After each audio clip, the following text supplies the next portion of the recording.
구약 성경 808면 시편 8편 말씀을 함께 고백드리겠습니다.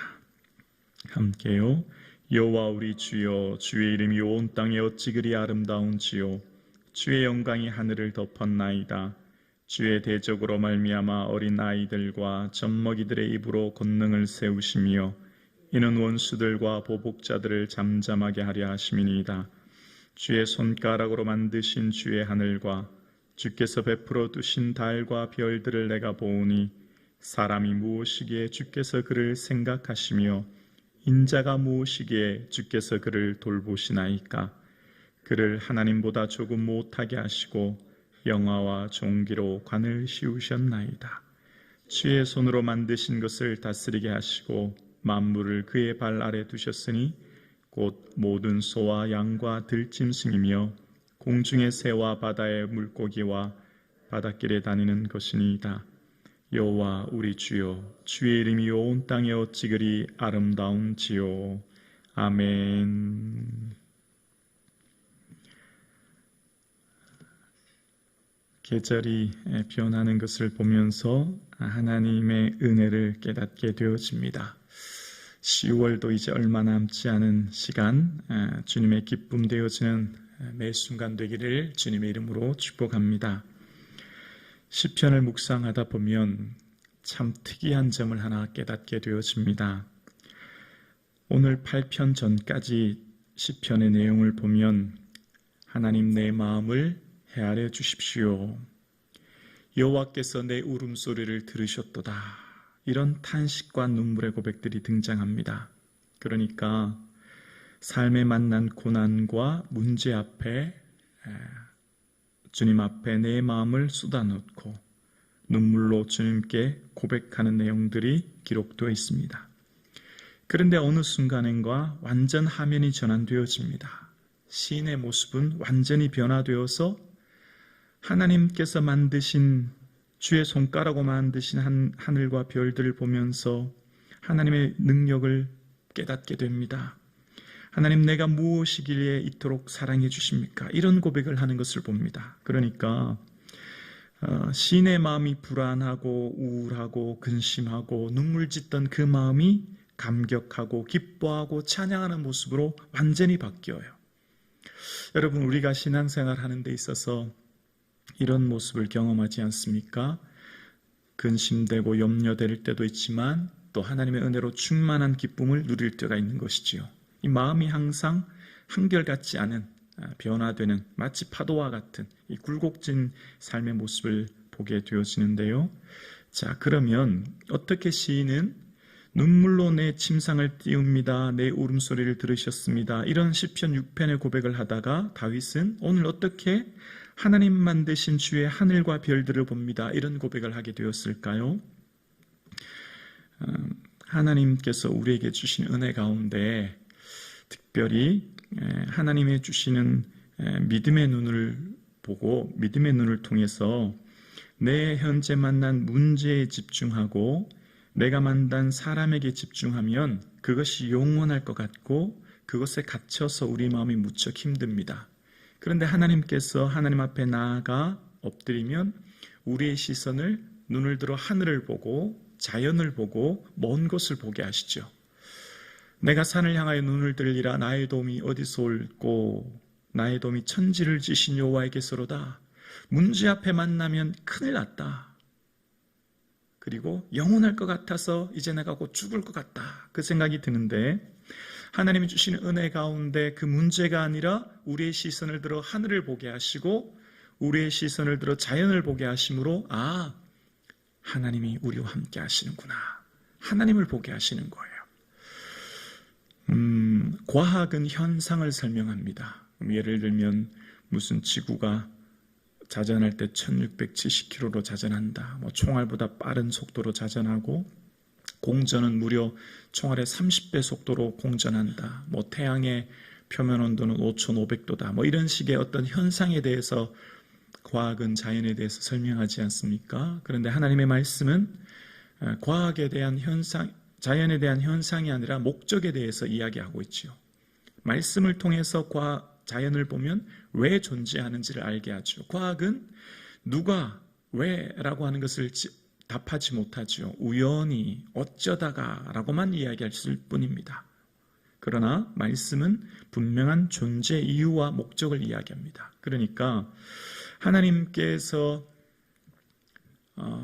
이사야서에 보면 보라 열방은 통에 한 방울의 물과 같고 섬들은 먼지와 같다라고 이야기하십니다. 온 열방이, 세계 온 열방이 양동이의 물 한 방울 같고 섬들이 먼지 같다는 거예요. 여러분, 한반도의 10배 크기가 인도네시아죠. 인도네시아 섬들이 18,000개가 있다고 하지 않습니까? 그 수많은 섬들 하나님 보시기에 먼지와 같다는 겁니다. 왜 그럴까요? 이 자연을 보면 조금 이해가 됩니다. 태양계라고 하는 이 행성을 중심으로 한 우리 은하의 지름만 한 7만 광년이 된다고 하는데, 이런 우리 이 은하가 수천억 개가 있다고 하지 않습니까? 그러니까 지구는 사실 우주에 비하면 바다의 모래만한 크기가 지구인 거예요. 그러니까 하나님 보시기에 섬들은 먼지일 뿐인 것이지요. 우리의 눈을 들어서 현재 만난 문제, 내 내면에 집중하면 고난이 영원할 것 같고 고통스러워서 견딜 수 없는데, 하나님께서는 문제 앞에서 우리의 눈을 들어 하늘을 보게 하시고 하나님 만드신 별들과 달들을 보게 하십니다. 왜 그럴까요? 그럼 하나님을 보게 되는 거예요. 하나님이 이것을 만드셨고 하나님이 창조하셨음을 보게 되는 것이지요. 그러면 뭘 깨닫게 될까요? 다 지나간다는 것을 알게 되어요. 이사야 40장에 보라 열방은 그의 통에 한 방울의 물과 같다는 말 바로 전에 어떤 얘기를 하냐면, 모든 육체는 풀이요 그의 아름다움은 풀의 꽃과 같도다라는 말씀을 하십니다. 무슨 말을 하려고 하시는 거죠? 다 지나간다는 거예요. 사라진다는 거예요. 인생 잠깐이라는 거죠. 뭐만 영원하다고요? 풀은 마르고 꽃은 시드나 하나님의 말씀은 영원하다는 것입니다. 말씀은 영원하며 하나님은 영원하기에 지금 내가 만난 문제, 지금 내가 만난 상황 영원하지 않다는 겁니다. 곧 지나간다는 거예요. 그래서 눈을 들어 하늘을 보면 주께서 베푸신 달과 별들을 보게 되어지고 하나님이 하시는 걸 보게 되어지는 것입니다. 다윗은 시편의 고백 속에 수많은 시편의 내용들이 주로 광야의 시간에 등장합니다. 광야 청소년 시기에 다윗과 골리앗과의 싸움을 지나 30세 왕위에 오르기 전까지 광야의 시간 동안 수많은 시편이 등장하게 되었지요. 그런데 그 시편에 등장하는 시간 동안 눈물과 탄식의 고백을 합니다만, 또한 이처럼 주의 손가락으로 만드신 하늘과 별들, 주께서 베풀어 두신 달과 별들을 봅니다라는 고백에 영광의 고백도 해요. 슬픔의 고백도 하지만 동시에 영광의 고백을 하는 이유가 뭘까요?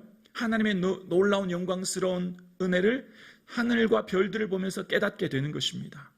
그래서 다윗의 삶 가운데 이제 30세 왕이 됩니다. 여러분, 30세 천하를 통일 군주가 되었어요. 그러면 내 힘으로 모든 것을 이룰 수 있다고 충분히 할 수 있습니다. 그런데 30세가 되었을 때 그는 헤브론에서 유다민 지파가 따르는 왕으로서 7년 6개월 왕이 됩니다. 아직 북쪽은 이스보셋이 11개 지파가 지지해요. 그것을 그냥 두고 기다립니다. 다윗은 왕 중의 왕이요 용맹하고 그를 따르는 유다 지파를 통해서 충분히 사울의 아들인 이스보셋을 무찌르고 그 나라를 점령하고 빼앗을 수 있지만 기다리는 거예요. 왜요? 내가 하지 않아요. 하나님의 때를 보는 거예요. 하나님이 하시는 걸 보는 거예요. 말씀을 통해 뭘 볼까요? 하나님이 하시는 걸 보는 것입니다. 말씀이 아니라 내 내면에 집중하면 내가 해야 되고, 내가 이루어야 되고, 조급함이 생기고, 내가 해야 되는 다급함이 생기고, 고난 앞에 영원할 것 같지만, 하나님께서 베풀어 두신 하늘과 달들과 별들을 보면 누가 보일까요? 하나님이 보이게 되는 거지요. 하나님이 보이면 어떻게 될까요? 하나님의 때에 나를 맡기고 하나님이 하시는 것을 보게 되어지고, 조급함을 넘어 의연함으로, 내 힘을 넘어 하나님의 힘으로 하나님의 역사를 보게 되는 것이죠. 사람이 마음으로 자기 길을 계획할지라도 그 걸음을 인도하시는 이는 누구시라고요? 하나님인 것을 보게 되는 거예요. 그래서 다윗은 7년 6개월 기다리는 것입니다. 하나님이 하시는 그 때를 기다리지요. 그럴 때 11개 지파의 장로들이 결국 이 다윗을 찾아옵니다. 우리를 다스려 달라고. 그래서 자연스러운 통일국가가 이루어지는 거예요. 만약 무력으로 다윗이 이스보셋을 무찌르고 11개 지파를 무찔렀다면 끊임없는 내전과 고통이 있지 않았겠습니까? 그 7년 6개월은 온전한 하나됨의 시간이었지요. 그 기다림이 오히려 완전한 통일국가로 일치의 시간을 만들어내는 하나님의 시간이셨어요. 어쩌면 지금 저와 여러분이 만난 시간이 내 울음소리, 내 눈물소리, 내 통곡소리로 인하여 지금 이 슬픔과 아픔과 고통 가운데 보낼 수도 있어요. 그러나 눈을 들어 하늘을 바라볼 수 있기를 주 이름으로 축원합니다. 내 시선을 내 내면에, 내 우울에, 불안에, 근심에, 염려와 근심, 걱정에 내 초점을 맞추지 마시고 눈을 들어 주께서 베푸신 달과 별들을 바라볼 수 있기를 주 이름으로 축원합니다. 누가 만드셨습니까? 하나님이 만드셨어요. 지구는 열방의 통에 물 한 방울과 같은 미미한 존재가 지구이고 그 80억 인구 중에 내가 여기 서 있습니다. 좁쌀만한 크기의 내가 영원하신 하나님, 전능하신 하나님, 만군의 하나님이 우리를 통치하고 다스리시고 보호하고 인도하고 계신 하나님을 바라볼 수 있기를 주 이름으로 축원합니다. 그 하나님이 여러분을 붙들고 계신 거예요. 여러분 그 문제 때문에 넘어지지 않아요. 쓰러지지 않아요. 망하지 않아요. 왜요? 하나님 붙들고 계시기 때문입니다. 하나님 여러분의 자녀, 여러분의 가정, 우리 교회를 붙들고 계신 줄로 믿습니다. 그러기에 오늘도 우리는 잠잠히 주의 은혜를 바라보는 것입니다. 그럴 때 주의 영광이 얼마나 크고 놀라운지 보게 되는 것입니다. 사랑하는 성도님, 우리의 가정과 자녀, 교회, 민족, 주님이 통치하고 다스리고 계신 줄로 믿습니다. 그 은혜를 바라보시고 잠잠히 주의 은혜를 소망하는 이 하루 되기를 주의 이름으로 축원합니다.